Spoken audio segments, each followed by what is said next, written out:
siècle qui avait suivi la chute de l'Empire romain. Les codes de la civilité nouvelle sont toutefois adaptés à leur époque. Ainsi, à la Renaissance, les Italiens ne déposent plus leur nourriture sur des tranchoirs pour la prendre avec leurs doigts selon la coutume du Moyen Âge, mais ils mangent dans des assiettes et se servent de la fourchette, dont l'usage ne sera répandu dans le reste de l'Europe que 2 siècles plus tard. L'éducation de la jeunesse était une telle priorité pour les humanistes qu'un philosophe déjà célèbre, Didier Erasme de Rotterdam, crut bon d'écrire un manuel à leur intention. Son livre, La civilité puérile, publié en Suisse en 1530, constitue le premier manuel exclusivement consacré à la bienséance. Il est dédicacé au fils d'un prince que le philosophe salue comme un jeune enfant de grande espérance. C'est aussi le premier manuel de bonne manière accessible à un large public. Grâce à l'invention de l'imprimerie, il a connu un immense succès partout en Europe où il a été rapidement traduit en allemand, en anglais et dans d'autres langues. Les consignes d'Erasme sont précises et ses comparaisons très imagées, ce qui explique certes une partie de sa popularité. À titre d'exemple, son commentaire concernant la posture ne diffère pas sensiblement de celui des physiothérapeutes contemporains lorsqu'il écrit « Il convient de maintenir ses épaules dans un juste équilibre, de ne pas lever l'une pour abaisser l'autre à la façon des antennes. De tels défauts négligés chez un enfant se convertissent en habitude et détruisent en dépit de la nature toute la symétrie du corps. Ainsi, ceux qui par indolence ont pris le pli de se courber s'octroient une bosse que la nature ne leur avait pas donnée. Ceux qui s'accoutument à tenir la tête penchée s'endurcissent dans cette mauvaise position et, en grandissant, s'efforcent en vain de la rectifier. Les corps souples des enfants sont semblables à ces jeunes plantes que l'on courbe à l'aide de baguettes et de liens.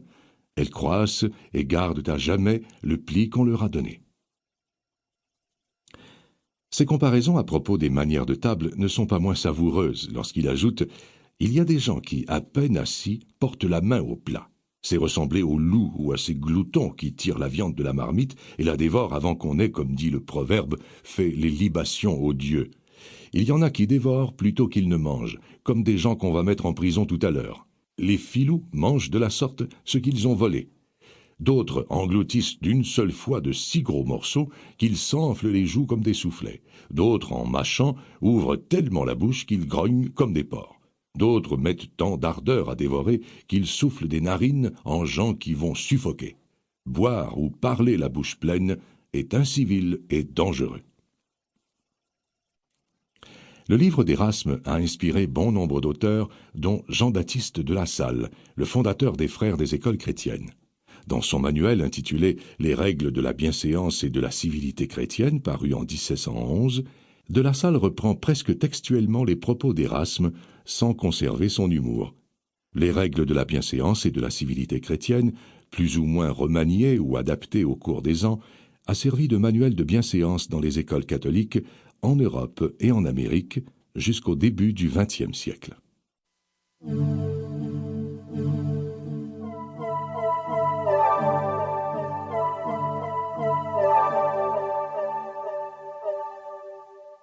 De la civilité au code de politesse. L'ambiguïté des termes.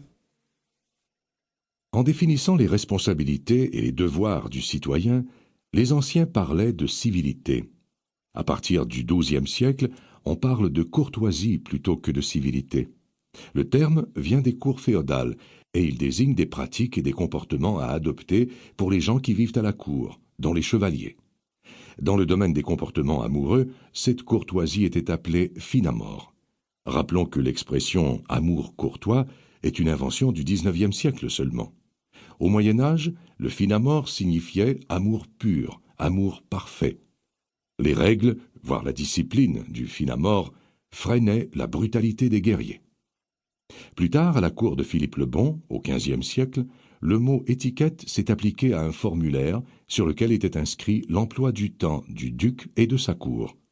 Le terme changera sensiblement de signification 2 siècles plus tard, sous le règne de Louis XIV, pour désigner un protocole rigide et cérémonieux. Le mot politesse, plus récent, a d'abord été synonyme de propreté, avant que l'usage du XVIIe siècle ne lui accorde le sens que nous connaissons aujourd'hui.